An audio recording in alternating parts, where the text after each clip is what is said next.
मंगलम भगवान विष्णु मंगलम गरुड़ध्वज मंगलम पुंडरीकाक्ष मंगलाय तनो हरि। बोलो एकादशी माता की जय। प्रिय भक्तजनों, आज की वीडियो में हम आपको आंवल की एकादशी की व्रत कथा सुनाएंगे। तो सभी भक्तजन हमारे अवल की एकादशी की व्रत कथा को बड़े श्रद्धा भाव और प्रसन्न चित्त मन से सुने। जो भक्त हमारे चैनल पर नए जुड़े हैं, जिन्होंने अभी तक हमारे चैनल को सब्सक्राइब नहीं किया है, वो हमारे चैनल को सब्सक्राइब करें, वीडियो को लाइक करें और कमेंट में नमो भगवती वासुदेवाय अवश्य लिखें। आंवल की एकादशी की व्रत कथा सुनने से 1000 गोदान का फल मिलता है। फाल्गुन एकादशी की व्रत कथा बड़ी ही सुंदर कथा है। आइए भक्तों कथा को आपको श्रवण कराते हैं। मानदाता बोले, हे वशिष्ठ जी, यदि आप मुझ पर कृपा करें तो किसी ऐसे व्रत की कथा कहिए जिससे मेरा कल्याण हो। महर्षि वशिष्ठ बोले, हे राजन, सब व्रतों में उत्तम और अंत में मोक्ष देने वाले आंवल की एकादशी के व्रत का मैं वर्णन करता हूँ। यह एकादशी फाल्गुन माह के शुक्ल पक्ष में होती है। इस व्रत के करने से समस्त पाप नष्ट हो जाते हैं। इस व्रत का फल 1000 गोदान के बराबर होता है। अब मैं आपसे एक पौराणिक कथा कहता हूँ, आप ध्यान पूर्वक सुनिए। एक वेदिश नाम का नगर था जिसमें ब्राह्मण, क्षत्रिय, वैश्य और शूद्र चारों वर्ण आनंद सहित रहते थे। उस नगर में सदैव वेद ध्वनि पूजा करती थी तथा पापी, दुराचारी तथा नास्तिक उस नगर में कोई नहीं था। उस नगर में चैत्ररथ नाम का चंद्रवंशी राजा राज्य करता था। वह अत्यंत विद्वान तथा धर्मी था। उस नगर में कोई भी व्यक्ति दरिद्र व कंजूस नहीं था। सभी नगरवासी विष्णु भक्त थे और आंवल वृद्ध, स्त्री, पुरुष एकादशी का व्रत किया करते थे। एक समय फाल्गुन मास के शुक्ल पक्ष की एकादशी आई। उस दिन राजा, प्रजा तथा बाल वृद्ध सबने हर्षपूर्वक व्रत किया। राजा अपनी प्रजा के साथ मंदिर में जाकर पूर्ण कुंभ स्थापित करके दीप, नैवेद्य, पंचरत्न आदि से धात्री आंवले का पूजन करने लगे और इस प्रकार स्तुति करने लगे, हे धात्री, तुम ब्रह्म स्वरूप हो, तुम ब्रह्मा जी द्वारा उत्पन्न हुई हो और समस्त पापों का नाश करने वाली हो, तुमको नमस्कार। अब तुम मेरा अर्घ स्वीकार करो। तुम श्री रामचंद्र जी द्वारा सम्मानित हो। मैं आपकी प्रार्थना करता हूँ, अतः आप मेरे समस्त पापों का नाश करो। उस मंदिर में सबने रात्रि को जागरण किया। रात के समय वहां एक बहेलिया आया जो अत्यंत पापी और दुराचारी था। वह अपने कुटुंब का पालन जीव हत्या करके किया करता था। भूख और प्यास से अत्यंत व्याकुल वहेलिया इस जागरण को देखने के लिए मंदिर के कोने में बैठ गया और विष्णु भगवान तथा एकादशी महत्व की कथा सुनने लगा। इस प्रकार अन्य मनुष्यों की भांति उसने भी सारी रात जागरण करके बिता दी। प्रातःकाल होते ही सब लोग अपने घर चले गए तो बहेलिया भी अपने घर चला गया। घर जाकर उसने भोजन किया। कुछ समय बीतने के पश्चात उस बहेलिये की मृत्यु हो गई। मगर उस आंवल की एकादशी के व्रत तथा जागरण से उसने राजा विदुरथ के घर जन्म लिया और उसका नाम वसुरथ रखा गया। युवा होने पर वह चतुर्मुनि सेना के सहित तथा धन धान्य से युक्त होकर 10,000 ग्रामों का पालन करने लगा। वह तेज से सूर्य के समान, कांति में चंद्रमा के समान, वीरता में भगवान विष्णु के समान, क्षमा में पृथ्वी के समान था। वह अत्यंत धार्मिक, सत्यवादी, कर्मवीर और विष्णु भक्त था। वह प्रजा का समान भाव से पालन करता था। दान देता उसका नित्य कर्तव्य था। एक दिन राजा शिकार खेलने के लिए गया। देव योग से वह मार्ग भूल गया और दिशा ज्ञान न रहने के कारण उसी वन में एक वृक्ष के नीचे सो गया। थोड़ी देर बाद पहाड़ी म्लेच्छ वहां पर आ गए और राजा को अकेला देखकर मारो मारो शब्द करते हुए राजा की ओर दौड़े। म्लेच्छ कहने लगे कि इसी दुष्ट राजा ने हमारे माता पिता, पुत्र, पौत्र आदि अनेक संबंधियों को मारा है तथा देश से निकाल दिया है, अतः इसको वश मानना चाहिए। ऐसा कहकर वे म्लेच्छ उस राजा को मारने दौड़े और अनेक प्रकार के अस्त्र शस्त्र उसके ऊपर फेंके। वे सब अस्त्र शस्त्र राजा के शरीर पर गिरते ही नष्ट हो जाते और उनका बार पुष्प के समान प्रतीत होता। अब उन म्लेच्छों के अस्त्र शस्त्र उल्टा उन्हीं पर प्रहार करने लगे, जिससे वे मूर्छित होकर गिरने लगे। उसी समय राजा के शरीर से एक दिव्य स्त्री उत्पन्न हुई। वह स्त्री अत्यंत सुंदर होते हुए भी उसकी भ्रुकुटी टेढ़ी थी, उसकी आंखों से लाल लाल अग्नि निकल रही थी, जिससे वह दूसरे काल के समान प्रतीत होती थी। वही म्लेच्छ स्त्री म्लेच्छों को मारने दौड़ी और थोड़ी ही देर में उसने सब म्लेच्छों को काल के गाल में पहुंचा दिया। जब राजा सोकर उठा तो उसने म्लेच्छों को मरा हुआ देखकर कहा कि इन शत्रुओं को किसने मारा? इस वन में मेरा कौन हितैषी है? वह ऐसा विचार कर ही रहा था कि आकाशवाणी हुई, हे राजा, इस संसार में विष्णु भगवान के अतिरिक्त कौन तेरी सहायता कर सकता है? इस आकाशवाणी को सुनकर राजा अपने राज्य में आ गया और सुखपूर्वक राज्य करने लगा। महर्षि वशिष्ठ बोले, हे राजन, ये आवल की एकादशी के व्रत का प्रभाव था। जो मनुष्य इस आवल की एकादशी को व्रत करते हैं वे प्रत्येक कार्य में सफल होते हैं और अंत में विष्णु लोक को जाते हैं। बोलो विष्णु भगवान की जय। एक बार एक राज्य में एक राजा रहा करता था। राजा बहुत ही बुद्धिमान और बलशाली था। राजा सदैव अपनी प्रजा का बहुत अच्छे से ध्यान रखता था। प्रजा भी अपने राजा को बहुत पसंद करती थी। राजा की 2 बेटियां थीं। राजा अपनी दोनों बेटियों से बहुत प्रेम करता था। राजा की छोटी बेटी देखने में बहुत सुंदर और आकर्षण थी और राजा की बड़ी बेटी छोटी बेटी के मुकाबले थोड़ा कम सुंदर थी। राजा की छोटी बेटी 11 माता की पूजा किया करती थी और सभी लोग राजा की छोटी बेटी से बहुत प्रेम करते थे और बहुत प्रशंसा किया करते थे। राजा भी अपनी छोटी बेटी को बड़ी बेटी से अधिक प्रेम करता था, जिस कारण राजा की बड़ी बेटी को अपनी छोटी बहन से बहुत नफरत होने लगी थी। राजा की दोनों बेटियां जब बड़ी हो गईं, तब एक पड़ोसी राज्य में रहने वाला राजकुमार राजा की बड़ी बेटी के लिए रिश्ता लेकर आया। लेकिन जैसे ही उस राजकुमार की नजर राजा की छोटी बेटी पर पड़ी तो वह राजकुमार राजा की छोटी बेटी पर आकर्षण हो गया और उससे पहली नजर में प्रेम कर बैठा। उस राजकुमार ने राजा की बड़ी बेटी के साथ विवाह करने से मना कर दिया और उसने राजा से कहा कि राजा, मैं आपकी छोटी बेटी से विवाह करना चाहता हूँ। जिसके बाद राजा की बड़ी बेटी ये देखकर अपनी छोटी बहन से बहुत क्रोधित हो गई और राजा की बड़ी बेटी ने अपनी छोटी बहन को अपना सबसे बड़ा दुश्मन मान लिया।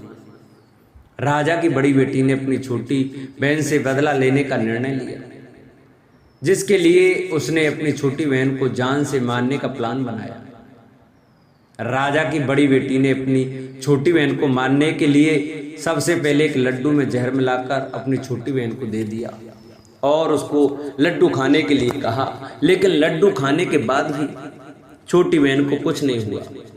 बड़ी बहन यह देखकर बहुत आश्चर्यचकित हो गई, लेकिन बड़ी बहन ने हार नहीं मानी और उसने जब रात में छोटी बहन अपने कमरे में सो रही थी तब एक मटके से सांप रखकर उसमें कमरे में छोड़ दिया। लेकिन सांप भी छोटी बहन का कुछ नहीं कर पाया। जिसके बाद बड़ी बहन ने अपनी छोटी बहन से कहा कि चलो हम लोग कुएं में से पानी भरकर लाते हैं, जिसके लिए वे अपनी छोटी बहन को पानी भरने के बहाने कुएं के पास ले गई और उसने अपनी छोटी बहन को कुएं में धक्का दे दिया। लेकिन छोटी बहन को तब भी कुछ नहीं हुआ, क्योंकि वह हर बार 11 माता उसकी रक्षा कर रही थी और उधर बड़ी बहन अपने प्रयासों के बाद असफल हो रही थी, जिससे वह बहुत क्रोधित होती जा रही थी। फिर उसने अपनी छोटी बहन के पास जाकर उससे खुद ही पूछा कि मेरी छोटी बहन, तुमको पता है भगवान ने सबकी मृत्यु एक निश्चित समय पर लिखी हुई है और कैसे तुम्हारी मृत्यु होगी, क्या यह तुम जानती हो? तब छोटी बहन ने अपनी बड़ी बहन को बताया कि हाँ, मैं तो जानती हूँ मेरी मृत्यु कैसे होगी। छोटी बहन से यह सुनकर बड़ी बहन मन ही मन बहुत प्रसन्न होने लगी और उसने अपनी छोटी बहन से कहा कि तो मुझे अपनी मृत्यु का राज बताओ। छोटी बहन ने अपनी बड़ी बहन से कहा कि मेरी मृत्यु तो एक तोते में है, जो तोते के गले में एक हार है उससे मेरी मृत्यु होगी।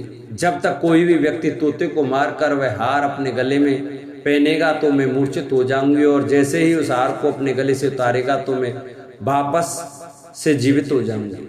अपनी छोटी बहन की मृत्यु का राज जानकर बड़ी बहन बहुत ही खुश हो गई और उसने अपनी छोटी बहन को मारने के लिए उसके पालतू तोते को ढूंढना शुरू कर दिया। और छोटी बहन को इस बात का आभास हो गया कि कोई उसकी जान लेना चाहता है, जिसके लिए वे अपने पिताजी के पास गई और उसने अपने पिताजी से कहा कि पिताजी, मेरी मृत्यु के बाद आप मुझे जलाइएगा मत, बल्कि आप मुझे अपनी पुरानी हवेली में एक पलंग में लटाकर छोड़ दीजिएगा। अपनी छोटी लड़की की यह बात सुनकर राजा बहुत आश्चर्यचकित हो गए। राजा ने अपनी छोटी बेटी से पूछा, बेटी तुम ये क्या कह रही हो? तब राजा की छोटी बेटी ने बताया, पिताजी समय किसी के नहीं रुक सकता, कब क्या हो जाए किसी को कुछ नहीं पता। और फिर राजा ने अपनी छोटी बेटी से कहा कि तुम ऐसी बातें क्यों कर रही हो? 2-3 दिन में तो तुम्हारा विवाह है। लेकिन छोटी बहन ने अपने पिताजी को ऐसा करने पर मजबूर कर दिया और उनसे वचन ले लिया। राजा ने भी अपनी छोटी बेटी की बात स्वीकार कर ली और 2-3 दिनों के बाद जब शादी का समय आया तब राजकुमार बारात लेकर राजा के घर आया और राजकुमार और राजा की छोटी बेटी का विवाह शुरू हो गया। जैसे ही राजा की छोटी बेटी राजकुमार के साथ फेरे लेना शुरू करती है तो उसकी बड़ी बहन अपनी छोटी बहन के कमरे में जाकर उसके तोते को पकड़ लेती है और उसको जान से मार देती है। तोते के गले में जो हार था उसको अपने गले में धारण कर लेती है। जैसे ही बड़ी बहन उस हार को अपने गले में धारण करती है तो उधर छोटी बहन 3.5 ही फेरे ले पाती है और वहीं पर बेहोश होकर गिर जाती है। जिसके बाद राजा ने बड़े बड़े दर्द हकीमों को बुलाया और अपनी छोटी बेटी का इलाज करने के लिए कहा। राजा की बात सुनकर वैद्य ने छोटी बेटी को जब चेक किया तो राजा को बताया कि आपकी छोटी बेटी ना तो जीवित है और ना ही मरी हुई है। यह मैं ऐसा पहली बार देख रहा हूँ। राजा ने वैद्य और हकीम को यह बात बाहर बताने से मना कर दिया और उनको कहा कि अगर तुमने ये बात किसी को बाहर बताई तो हम तुम्हें फांसी दे देंगे। राजा ने अपनी छोटी बेटी को पुराने महल में जाकर एक पलंग में लिटा दिया और वहां पर कुछ सैनिकों को तैनात कर दिया। वापस अपने महल पर आ गया। राजा की बड़ी बेटी अपने पिताजी के पास आई और कहने लगे कि पिताजी, अगर यह शादी संपन्न नहीं हुई हो तो आपकी इज्जत का क्या होगा? आप कहें तो मैं आपकी इज्जत बचाने के लिए राजकुमार से शादी करने के लिए तैयार हूँ। जिसके बाद राजा ने अपनी बड़ी बेटी की बात मान ली और राजा ने बड़ी बेटी को छोटी बेटी के कपड़े पहनाकर मंडप पर भेज दिया। लेकिन राजकुमार यह जान गया कि यह राजा की छोटी बेटी नहीं है, बल्कि यह राजा की बड़ी बेटी है। लेकिन जब राजकुमार ने शादी करने से मना कर दिया तो सभी लोगों ने राजकुमार को विवश करके राजा की बड़ी बेटी से बचे हुए फेरों को संपन्न करा दिया और विवाह करवा दिया। जिसके बाद राजकुमार राजा की बड़ी बेटी को अपने महल ले गया। राजकुमार राजा की बड़ी बेटी से ना तो बात करता था, नहीं उसको पसंद करता था और ना ही उसके आसपास भटकता था। और राजकुमार ने यह फैसला ले लिया कि वह अपनी प्रेमिका को ढूंढ कर रहेगा और यह जानकर रहेगा कि उसके साथ हुआ क्या है। एक दिन राजकुमार अपने घोड़े पर सवार होकर राजा के पुराने महल के पास पहुंच गया, जहां पर उसने कुछ सैनिकों को देखा। महल के पास पहुंचकर राजकुमार ने जब महल को ध्यान से देखा तो वह समझ गया कि यह तो हमारे ससुर जी का महल है। तब राजकुमार ने सैनिकों से पूछा, तुम लोग यहाँ क्या कर रहे हो और इस महल के अंदर पलंग में कौन लेटा है? जिसके बाद सैनिकों ने बताया कि यहाँ पर राजा की छोटी बेटी लेटी है। यह सुनकर राजकुमार बहुत प्रसन्न हो गया और वह तुरंत अपनी प्रेमिका के पास पहुंच गया और उसकी सेवा करने लगा।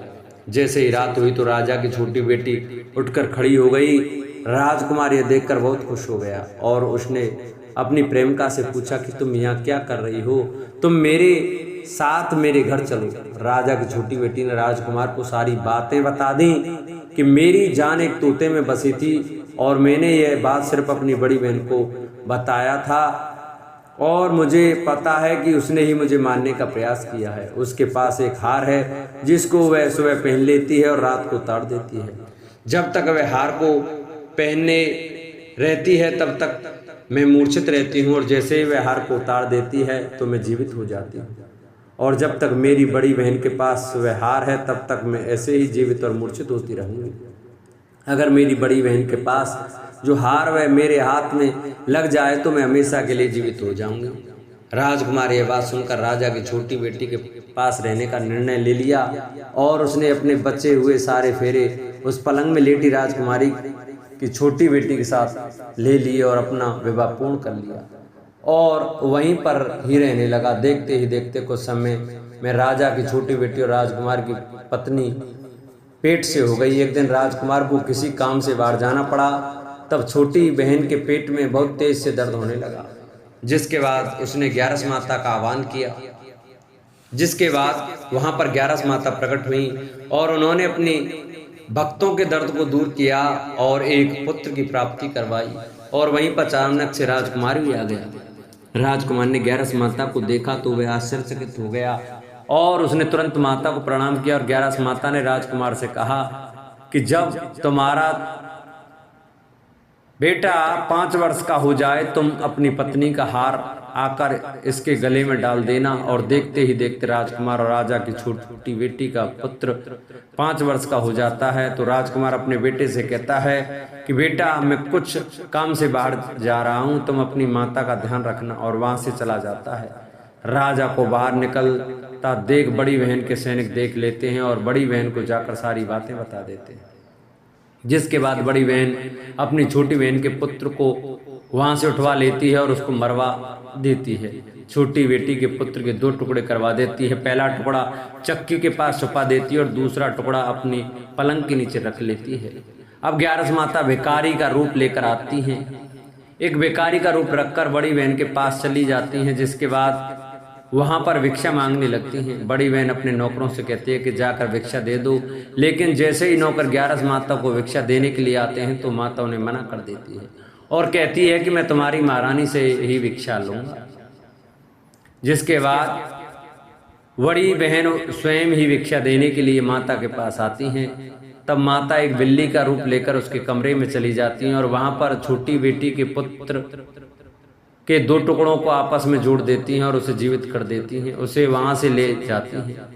राजकुमार अपने बेटे को लेकर अपनी पत्नी के पास जाता है और उससे कहता है कि तुम इसका ध्यान रखना, अगर तुम इस बच्चे का अच्छे से ध्यान रखोगी तो मैं तुमसे बात करूंगा। एक दिन राजकुमार अपने बच्चे से कहता है कि तुम मम्मी से उनके गले का हार मांग लो। जिसके बाद राजकुमार का लड़का अपनी मम्मी के पास जाता है और कहता है कि मम्मी मुझे तुम्हारा हार चाहिए जो तुमने गले में पहन रखा है। यह सुनकर पहले तो बड़ी बहन बहुत क्रोधित होती है, पर उसको यह याद आता है कि राजकुमार ने कहा है कि अगर मैं इस बच्चे का ध्यान अच्छे से रखूंगी तो वह मुझसे बात करेंगे। जिसके कारण वह हार को उस बच्चे को दे देती है और वह तुरंत हार को ले जाकर अपने पिताजी को दे देता है। और तभी राजकुमार अपने बेटे को लेकर वहां से जाने लगता है और अपनी पत्नी से कहता है कि तुम हमारे लिए खाना बना कर रखना, मैं शाम को आकर तुम्हारे साथ खाऊंगा। और वह अपने बेटे को लेकर वहां से चला जाता है। जिसके बाद वह राजा के पास जाता है और उनको सारी बातें बता देता है। राजा अपनी बड़ी बेटी की यह करतूत सुनकर बहुत क्रोधित होते हैं और अपनी परवरिश पर ही दोष देने लगते हैं और राजकुमार को अपनी छोटी बेटी के साथ रहने के लिए आदेश देते हैं। बोलो 11 माता की जय। जिन भक्तों को हमारी ये 11 माता की कथा अच्छी लगी हो तो वो हमारी वीडियो को ज़्यादा से ज़्यादा शेयर करें, जिससे और भी भक्त हमारी 11 माता की कथा को श्रवण कर सकें। और जिन्होंने अभी तक चैनल को सब्सक्राइब नहीं किया है वो चैनल को अवश्य सब्सक्राइब करें, वीडियो को लाइक करें और कमेंट में लक्ष्मी नारायण भगवान की जय, 11 माता की जय अवश्य लिखें।